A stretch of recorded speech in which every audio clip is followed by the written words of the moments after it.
যুক্তরাষ্ট্রের সঙ্গে উত্তেজনার মধ্যে ইরানি রিয়ালের রেকর্ড দর পতন হয়েছে। মঙ্গলবার এক মার্কিন ডলারের বিপরীতে ইরানি মুদ্রার মান নেমে এসেছে 15 লাখ রিয়ালে। বার্তা সংস্থা রয়টার্স জানায়, গত এক মাসে রিয়ালের দর কমেছে প্রায় 5%। এই পতনকে নজিরবিহীন বলে উল্লেখ করেছেন বিশ্লেষকরা।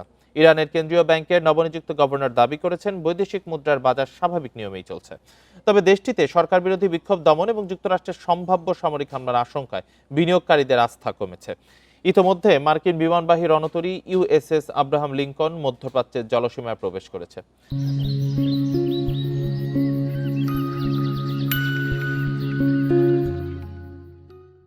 বিশ্লেষকদের মতে, সামরিক উত্তেজনা বাড়লে ইরানি অর্থনীতির উপর চাপ আরও গভীর হতে পারে।